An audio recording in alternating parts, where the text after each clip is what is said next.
Hello, welcome again to another episode of the Shortbox podcast with me, Tyler Olson.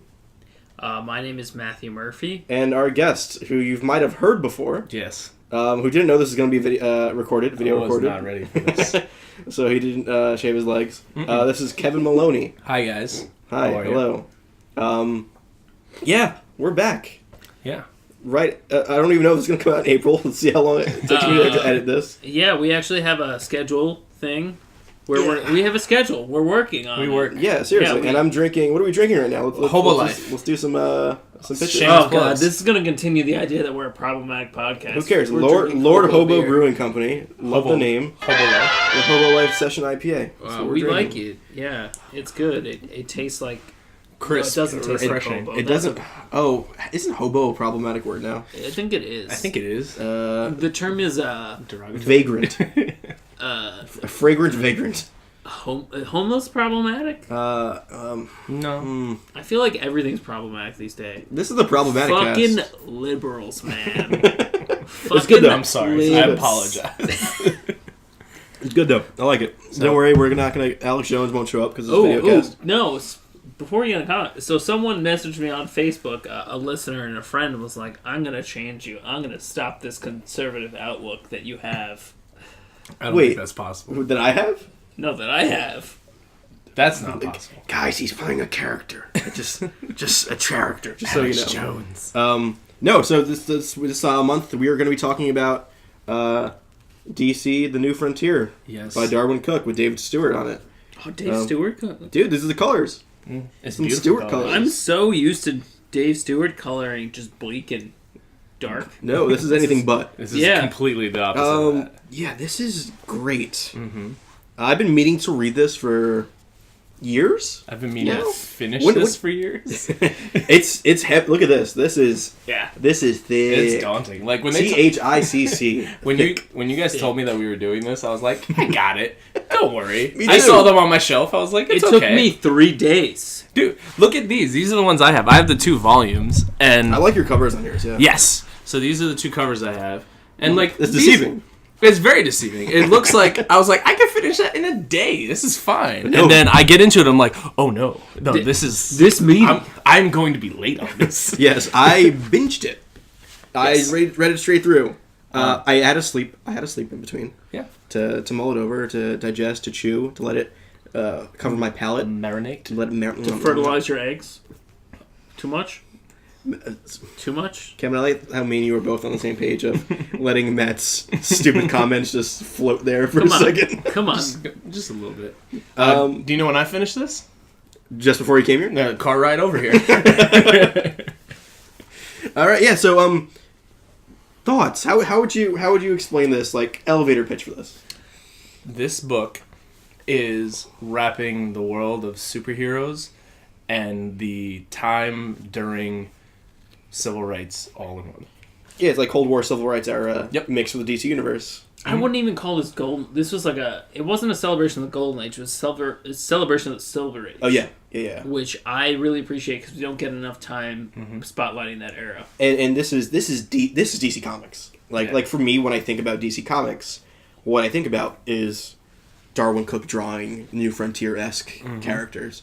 It's just so wholesome and beautiful, and it's gorgeous. And it's just that kind of swashbuckling superhero story, that pulpy story that I'm used to.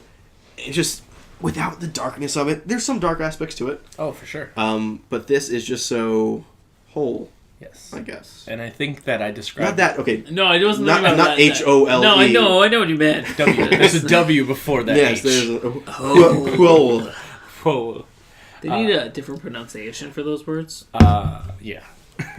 I think I described it to you when I was halfway through the book as it's pretty much Watchmen, but with like a very more like cheery, bright aspect to it. I can sort of get that. I mean, Hooded Justice is in this. I'm just kidding. Lettering wise, it reminded me of like the way it was formatted, like with the mixed media where there being news articles and stuff like that. Yes. Yeah, the mixed media. The first half of it, where it's just like the government against like the whole like unmasking of these vigilantes. It's like HUAC for superheroes. Yeah. Yeah. Did you also read this in the old timey radio voice? Extra, extra. Oh yeah, Superman. It's like whenever I heard Superman, like that's what I read it in. But this was done. I don't want to say solely by Darwyn Cooke because David Stewart was doing colors, but Darwyn Cooke is probably one of my favorite artists of all time, who we tragically lost last year. Yeah, that was super sad. Which that weren't you and I were just beat up when that happened, right? It was like, and then like a month later we lost. I forgot his name. I'm blanking here. Who? What did he do? He's a preacher. Oh, Steve Dillon. We lost Steve Dillon. Yeah. We lost Steve Dillon. Was Darwyn Cooke the one that broke the R.I.P. Matt Damon? Maybe actually. I think maybe. Darwyn Cooke was the one that broke that. Yeah, that's a meme I've been doing by myself. It's a solo meme there. No, yeah. So having loved his work, like stuff he's done on Jonah Hex and Catwoman. Oh my god, his Catwoman run. And he's done just Batman stuff, and he's done tons of variant covers.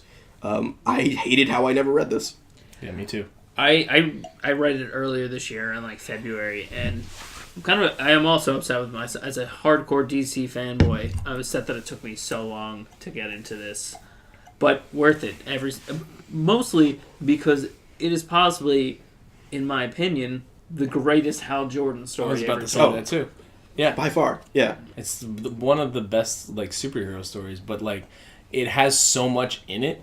But that Hal Jordan story is just so contained, and like you see his growth throughout everything. Everybody else, like you see, come in and out and all throughout the story, but like you see Hal Jordan's growth from like from the beginning of the book, all the way to the end. Yeah. So the way the book is framed, it's framed post World War II, kind of going almost year by year through like Cold War. You have the Red Scare, you have Civil Rights era, and it's kind of using that historical lens to paint these characters in the dawn of the DC universe. Which, being like a sucker for that time period, like we just read Fade Out, and I said how much I freaking love that whole time period just as a historical framework. Doing it to superheroes is so good. I loved it so much. And it's so this is, you get Superman, you get Batman, you get Wonder Woman in this, but those are not the focuses of this book, which is what I love. It's the main focus is Barry Allen, Flash, to an extent, Hal Jordan, and Martian Manhunter. Yep. Also, Challenges of the Unknown. Yeah, you get which is a core team. Like I'd call them the reality TV version of the Fantastic Four. They were what inspired the Fantastic Four. Yeah, yeah, and we're getting the relaunch of them in September with all new. Yeah, that's true. Snyder's doing that one, right? Yeah, yeah. But like, this was my first exposure to them. After I read this, I immediately went out and bought Jeff Loeb and Tim Sale's Challengers of the Unknown run, which is gorgeous. But like, they're just such a early DC team. Yeah. Like it's like even like the Sea Devils are in this. Blackhawks are in it. There was that whole teams of just like these adventurers that were so important to early DC comic books, even before like superheroes were becoming a thing. Well, have you looked at the annotations? Yeah, there's a timeline, literally. Yeah. And what I thought was super cool is this book starts out with the Losers, which is like was the worst selling war book in all of DC. Yeah. And the only reason Darwyn used them was because the Sergeant Rock and the company, Hubert was like, they're dead. There's no. Although Sergeant Rock is mentioned in this. Yeah. Yeah, he's name dropped. But like I loved how deep this continuity was built. Like there was not only like a reflection, like he didn't work to make it honest to the characters. He worked to make it to the creators as well. Yeah. Like everyone involved. Like I know there was a page that he dedicated to Alex Toth. Was like, this was what I tried to like do my best Toth. Like, which I thought was awesome. That's a daunting task, first of all. Toth is in a league of his own. Oh my god.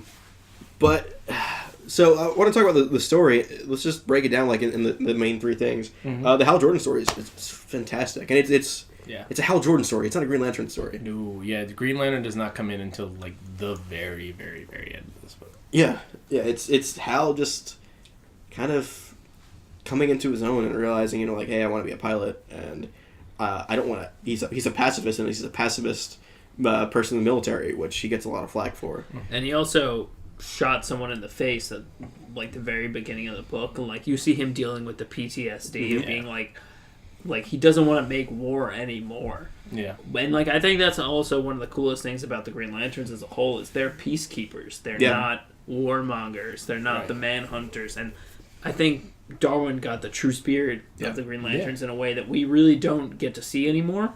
Which now we get them as space cops. Which, whether they're peacekeepers or not, depends on who's writing it. Yeah.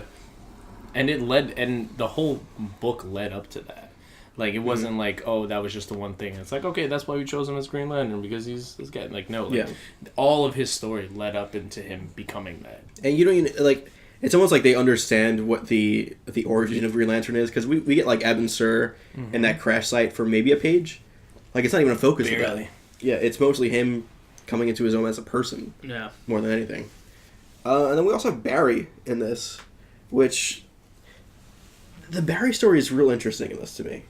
Because it's Flash dealing with the whole HUAC of superheroes, kind of the government wanting to either have superheroes register or they're outlawed, because vigilantes are outlawed. Or vigilantes, as you would say. Are outlawed.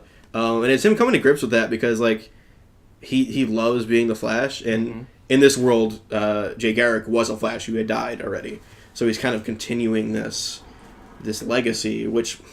We get that in the main continuity, but not as, I feel, as straightforward as it is here. Right. It's more like there's another Flash, and, we'll meet up eventually later.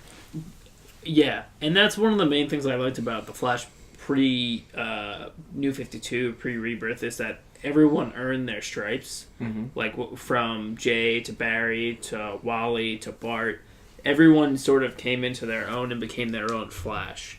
And, like, there's a legacy to that, and I think the legacy's played out really well here. And then it just the Iris dynamic is brought up here, which, for better or for worse, I actually like here. Yeah, it gave like consequences to what consequences to what he was doing, and it also made him like reflect on like, should he do this? And there was a period of time where, like, in the book where he kind of stopped being the Flash. Yeah, and then she finds out that he's the Flash, and like he decides to go back, and he's a critical part to the end of the book. Yeah, he's, I mean, in a way, a little bit of a Deus Ex Machina, but like not really, because there's some heart to it. And then, see, I don't know if this is my favorite part of the book or the Hal story is, but the Martian Manhunter stuff is great. Oh, it's fantastic. When he turns into Bugs Bunny and he learns all the language from watching TV, I love that. Because he's just like. Wasn't he like Groucho Marx too? Yeah, he was. Yeah, or was he Horatio Sands' other Marx brother? I totally forgot. What is it? I don't even remember. I feel like that's a Comedy Bang Bang reference. Oh yeah, 100%. It totally is. No, it's. I like how he learns humanity through television. Also, that was a very thin screen television for that time. That was a little too futuristic for my taste, but it's also a Martian, so I guess maybe that's. Can I just say something? No. Well, let's keep going. No, go ahead. I hate that Martian Manhunter's weakness is fire. I think it's so dumb. Yes, because it shows how, like, I think it's Faraday who's in this, or no, it's Batman who says it. It's Batman who says, like, it takes kryptonite to kill Superman. It only takes a match to cripple you. Yeah, and I was like, oh shit, Batman. Yeah, Batman gives no fucks. Batman's a total fucking G. But I don't know. It never made sense to me. It's just like, come on. It's like how Green Lantern's weakness is the color yellow. That's brought up a lot here, too, which I love. Yeah. Like, that's ignored now. Like, he just has trouble just doing things. He's in the, like they're watching this thing happen. Hold on one second. Save, what was it, Ace from the Challengers? And he's like, the other guy is like, he's dead. There's nothing I can do about it. Whoops.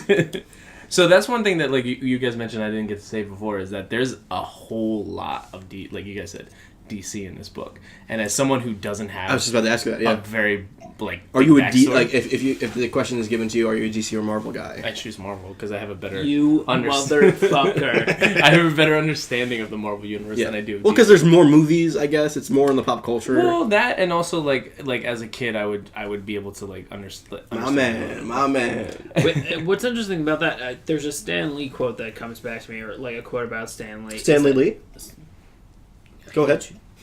So, like that, whenever he'd write Marvel comics, he'd just look out the window of the Marvel offices and look about the world going on around him, and that's how they took on social issues. That's how they wrote their stories. That's why everything was in New York. Yeah, Yeah. pretty much. But like, I feel like that's why Marvel's so relatable. Whereas DC, a lot of it was reactionary, which It's true. yeah, and like that's why the characters that came from that are more godlike than anything else. Yeah, Is because they weren't looking for like social change, but they were looking for like godlike change, something Gotcha. to permanently stop what was happening. okay.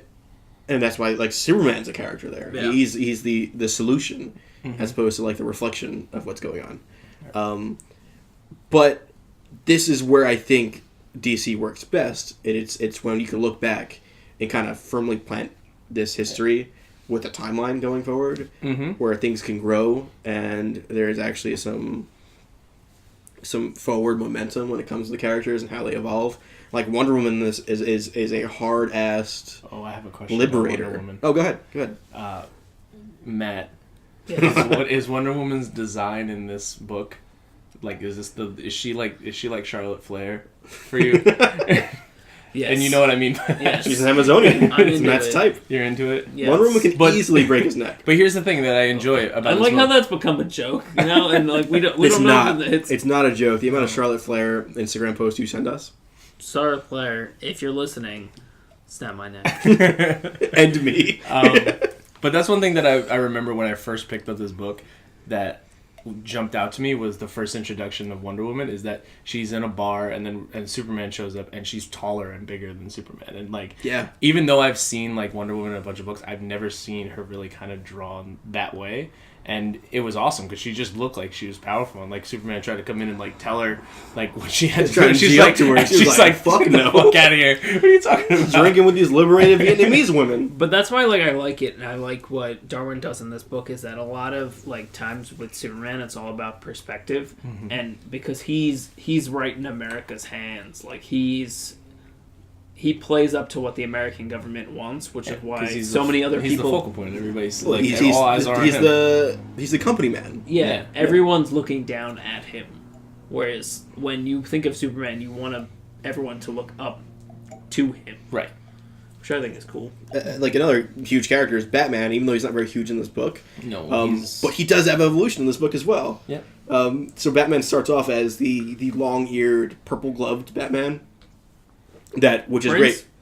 great. He's not Prince. He's not Prince. Really? Prince is 80s Batman. Oh fuck! Come on, the movie. I'm wrong. It's a whole Prince soundtrack of Batman. Oh, I just started listening. He to just Prince, got it. I'm He sorry. guys. He just started listening to the entire discography of Prince. I've never listened to Prince. Can we have a wrestling side note real quick? Yeah. You know, Jack Gallagher once told fans to sing "Purple Rain," but say "Purple Rings," "Purple Ring" whenever they change the ropes. That's wow, that's genius. I know, it's great. Oh my god. Okay, back to comic books. You just blew my mind with that. That's Yeah, great. that'd be great. So we get that kind of just force of nature Batman, and then we don't get much Batman at all. No. There's a scene with him and Martian Manhunter that's great. A couple of scenes with him and Martian Manhunter. Yeah, but then it jumps forward in time. We're introduced to Robin, and Batman's costume has changed. It's the more kind of who is it? What do you think? You think He's an artist dark. or Artist. Neil Adams? No, just earlier, much two? earlier than that. No. I'm thinking like Batman when he was in Scooby Doo. it's, Like it was that kind of Batman. No, he was darker. It's Domenico, I think it is. Carmine.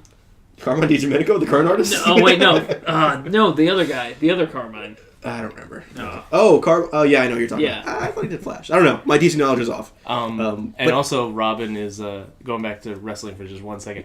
Robin is a total fucking mark. Oh, yeah, for he is. Superman. He is. He totally is. Because Superman shows up and he just like can't control. I was at the Bronx Zoo today. Before this. Robin reminded me of every little fucking kid that won't stop jumping around. Yeah, that was one thing. Like, because this book is very like. It deals with a lot of issues, a lot of like deep issues. Which I want to get to next, yeah. In that scene when they're having like a deep conversation, fucking Robin's in the back doing cartwheels. This is Robin from Lego Batman, actually, I feel. God. This is Michael Cera's Robin. I'm like, what is going on? It's great. It's green underwear Robin. It's great. I love And, it. and it's also, I think underwear. Superman, there's also a nod, or it's like, Superman's like, this is a little weird. Yeah. Superman, he's like, no, it's fine, it's fine. He's creeped out. Do you think Batman spanks Robin in this universe? I mean, the timeline adds up. Yeah. So, With the belt, nice talking by the fire. Oh boy. No TV dinner for you. are you talking about Canteen Boy? Canteen Boy. I don't know what Canteen Boy is. Google it. Old SNL. Oh, okay. I'm gonna Google that. So, but there's like you said, there's a scene where like where Superman shows up with Batman, and he literally looks over and he's like, well, "Who's this kid?" And Batman's like, "Yeah, this is and the boy, yeah, that's this kid, Robin. This is Robin, yeah." Which I actually thought was pretty funny because they pretty much address, like, in terms of the book. There's a character in here that looks a lot like Hooded Justice from Watchmen. You know, there's your Watchmen.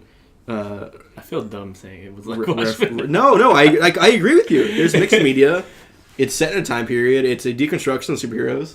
There's like a government listing of superheroes. Yeah, I think they're they're vigilantes somewhere. Exactly. I think there are a lot of parallels here. Yeah. But we have a character named John Henry Irons, who is a. I thought it was Steel, but it wasn't Steel. Is it Shaq? That's what I thought too, because it's Shaq John Fu. Henry, and there's a giant steel hammer he uses.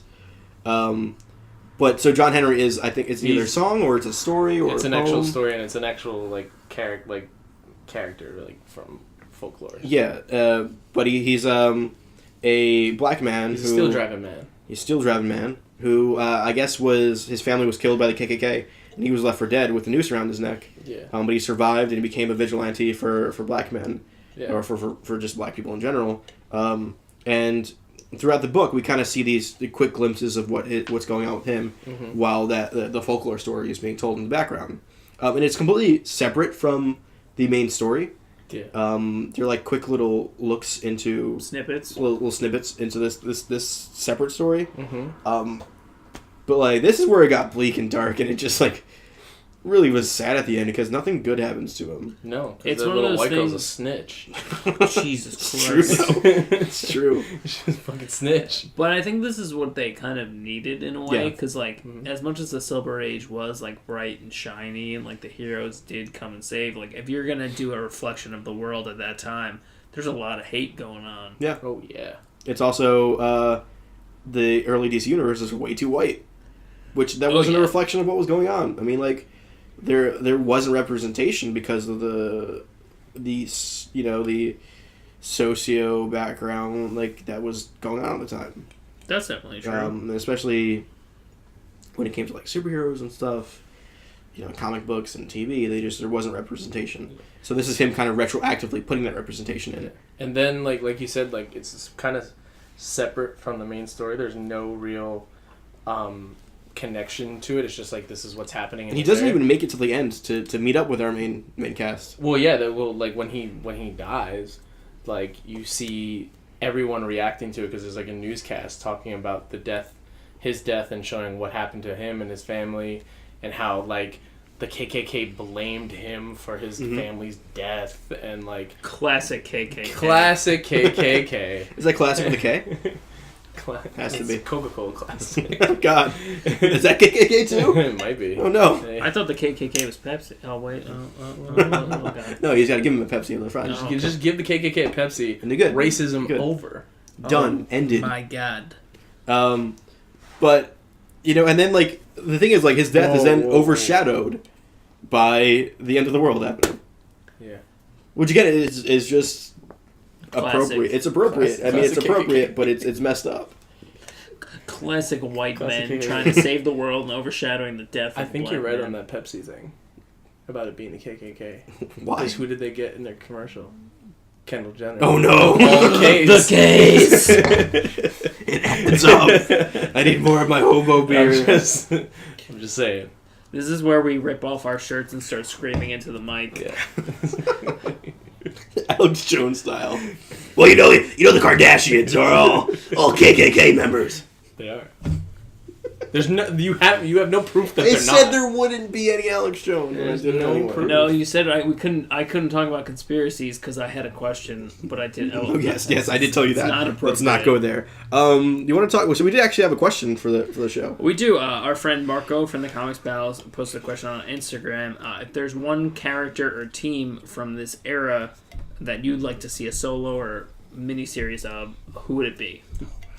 I know my answer, and it's really fucking stupid. All right, so I'll go. First, I was going to say Hal, but then I was like, we have so many Hal stories. Oh yeah. And I think this is the Hal story. I don't think you can go further. Yeah, my favorite character in recent years that we don't get enough of is Adam Strange.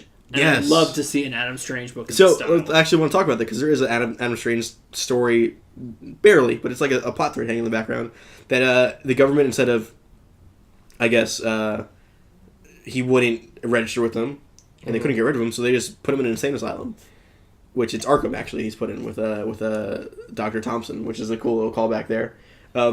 But my favorite part is that he's still wearing his whole costume while he's wearing a straitjacket. He still has the headpiece on. It's like apparently that's just his skin now. He's just a strange character. But like they realize that he was right all along and he gets left out. But yeah, I think that's a good story. Yeah. Kevin, do you have one, or do you want me to say what I have? My favorite part of the book, and I don't have enough backstory on him, and that just might be me in particular. But one of my favorites besides the Hal story, because that's the overarching one, is the Martian the Manhunter one. That's the best part of the book besides the Hal Jordan story, and I would love getting more of that. Would yours be about him just watching TV? Yeah, and just changing into every character possible. And I like that he was like he had a form as a Martian, and then he's like, "Oh, these motherfuckers are gonna try and kill me if I look like myself." Yeah. Let me just make. Let me look like a Dick Tracy-esque character. Pretty. Did Martian Manhunter not look like the creepy E.T. costume from that E.T. parody porn? Oh God, no! He did. He Don't did. bring that up He again. did. Usually I bring that one up. I'm Ugh. not touching that one. Okay, mine's gonna be the Sea Devils. I like the idea of an adventuring group of divers and scuba divers, people who just save people and thwart crime on the ocean. And it's not Aquaman. They're just fucking diving bros. But Aquaman Like does a miniseries. Dive Bros is the best pitch I've heard of. Dive bros. Dive bros. But I Aquaman, want them to be broy guys too, and just happen to get a boat, and then you're like, "What do you want to do? Vigilante?" Because Aquaman didn't exist yet. He just shows up at the end here. he just shows up and he's just like, "Oh, hey guys." Better idea. Hold on. By the way, Yeah. this fucking dude just fell into the ocean. Yeah, it's Superman. Hey, he just wanted to make sure you guys got him. Here you go. No, so better idea. It's post New Frontier Sea Devils. They're now overshadowed by Aquaman. Like they keep showing up to things like way too late, and Aquaman's already fixed it. And they're just like a cleanup crew for Aquaman. What about- and like they keep getting Aquaman to notice them, like notice me senpai sort of thing. The But ocean's damage control. exactly. What about a New Frontier-esque book similar with all these characters, but leading into the Trump America, Make America Great Oh Again? no! Lead into that. Like a restart it up until current day. Yeah. Oh, no, thank you. Okay, say if you do that, the art's got to change. This art's too happy and classic. Yeah, no. What You gotta get artists do dark. you have in a Trump New Frontier? Well, it's got to be dark and scary, so you can get like John Romita Jr. Albuquerque. Mateo Scalera. Ooh, okay. So what three DC characters would you focus on? In this, that's a good Blue question. Beetle for the Hispanic background. or Vibe. Blue Beetle or Vibe. No one cares about Vibe, but Blue I think Beetle. that's why it would work. Yeah. Women and Muslims. Who can we get? A Vixen. Vixen. That'd be fun actually. Yeah. The African American female superhero. Yes. And then I think Batman would be good. Just the rich aspect of it. No, I'd go with Does he have- Animal Man. He wouldn't have health insurance, and he is a family. He's Canadian too. Oh, yeah, that's Right? good. No, I think Batman would be good because like he realizes like, oh, I need to help these people, but I want to get so much nice cuts on my taxes. And what He's like conflicted. That'd be fantastic. And what I want is that whole speech at the end of the book. That's of JFK. Oh, I want the that switched Trump. out, just a Trump tweets that just go DC, across. DC, if you're listening, because we're pros now. We're just professionals at this point. Yeah, If you're listening, we have physical confirmation Yeah, that proof. we are professionals. we sound like such dicks now. Hire us for this. We'll write this. Yeah, So- we're down. We'll talk to Levitz when we have his class coming up. Like, Levitz, we got this idea for a Trump New Frontier. So real quick, I wanted to DC Universe, great again. yes, I wanted to congratulate you guys on your pro passes. Oh, jeez. Well, no, we don't know how we got those. Well, I just want to say, I mean, that's big news, but I told you guys before I have bigger news. This means nothing What? to anyone else but you two, mostly. I'm afraid. Does it have to do with nudes? Nope. What, Kevin? Oh my god! You changed your phone background. I've been waiting for Kevin to change the background of his phone for 7 years now? No, it could be a long time. It's 7 years. It was the 11th Doctor? No, the 10th Doctor. the 10th Doctor. Since I've known him. Yeah. How long ago did you stop watching Doctor Who?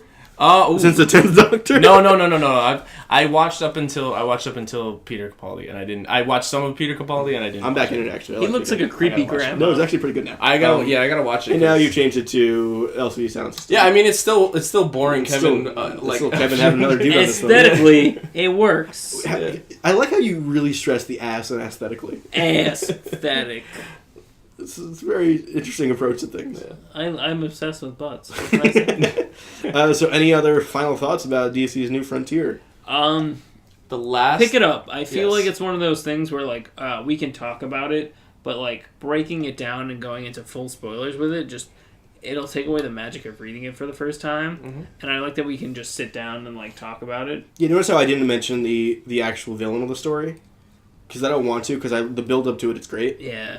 Get the deluxe edition because the annotations are seriously worth it. Yeah, or get the Absolute Edition, which is huge. Huge. Which I'm sure has a lot of cool backup material. The last half of it that leads into the end of the book is phenomenal. Yeah. It's one of the like I enjoyed reading the book, and it was like there were times where I said like I had to catch up with the characters. I wasn't 100% sure on who people were. I was reading up and finding out who people were, but then once I got the hang of it, I was like, okay, I know who these people are. Yeah. But then once it got to that point where I was reading the very last part of it and it all just comes together, it's one of the best like endings to a comic that I've read in a long time. In terms of like being a self-contained story, it's almost great. perfect. Yeah, As near perfect as I've seen in a long time. It's pretty perfect. There are like I think there was a special a few years back where they continued some stories or they delivered flashbacks. Yeah, which is actually in the end of the book. There's a couple of quick stories. I dug it. I mean, if you like DC to any extent, must read for sure. Absolutely. There's even like quick nods to like Vandal Savage is in it for a panel. I love Vandal And he Savage. gets name dropped like the Atom's in it. Like there's just like anyone you could think of is in this. I have a question though, because I don't know. You may have seen it, but I remember it being out when we used to work at Barnes and Noble. The movie? Yeah. What correlation as much of like because this is a big book. This is a lot for a movie. They cut a lot of the less juicier like the less. They cut a lot. I don't want to say fat, but they cut the fat in the movie. Like you don't have the John Henry Iron stuff in the movie. Okay. A lot of that background character stuff you don't really have. They have my favorite character, Rose Wilson. She's in that. Deathstroke's in it. Pretty sure Deathstroke's I in don't remember it being. It's good. The movie's good too. No. Yeah, Strangely, I've seen the movie. I had before the I read book. DVD if you want to borrow it. Okay, I'll check it out. You don't have Blu-ray? I bought it before Blu-ray was I just a like thing. saying Blu-ray. Blu-ray. Blu-ray. Ooh, I love watching Blu-ray. The Blu-ray sounds like movie. a cool comic book character. Blu-ray. So the other day- it's a cover band of Sugar Ray, but it's all blues renditions. Oh, I have a Sugar Ray story. I do. Okay, I want to go Kevin's story first, then Matt's story. So Sugar Ray, when I was a couple of years ago, a long time ago actually, I went to. You're older than you think, Kevin. Yes, I'm almost 30.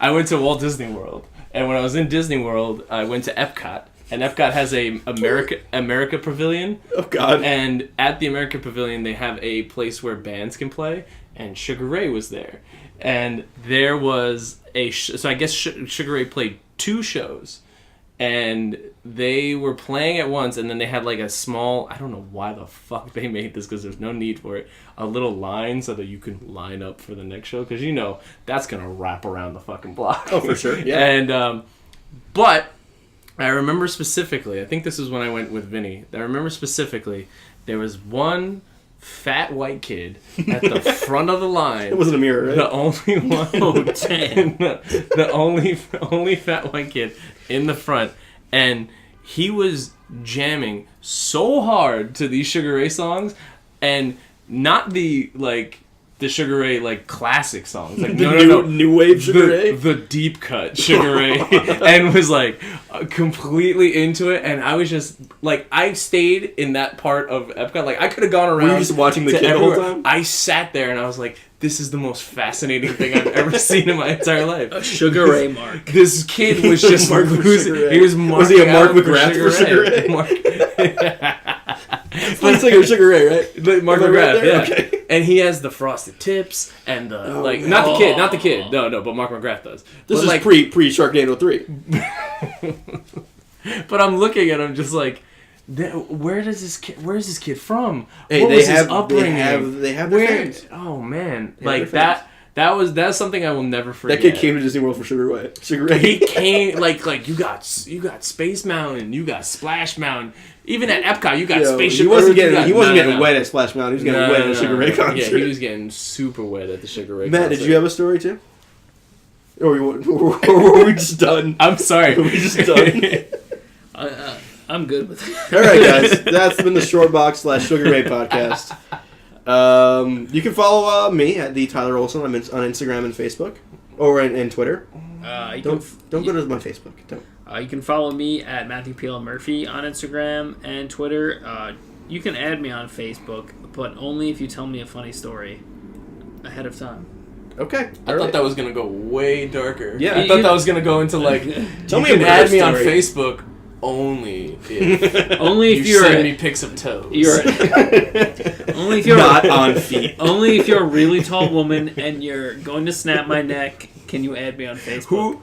Who would you rather have though? Would you rather have Charlotte? Would you Nia Jax? Nia Jax would be. Yo, Nia Jax isn't into snapping necks, all right? Yeah. She's like, she'll take your shoulders and she'll bend them past. No, she's in the snapping neck. You see that botched move on Charlotte? Oh, God. This is just so everyone knows. This is pre payback. We're gonna be checking that out. So I'm just into Matt's whole Shtick. Female superstars like doing real weird BDSM type stuff. I'm into it. I'm into it too. You can follow me at Kevin Maloney on Twitter. Not really, because I don't have anything on there. No. But my Instagram is at Kevin Maloney. Get him those followers that he doesn't need. Yeah, and you can follow my Instagram, but there's really nothing there besides just me putting random photos in the same filter. Like you said. It's true. But yeah, we'll be having more of these. Wait, yeah.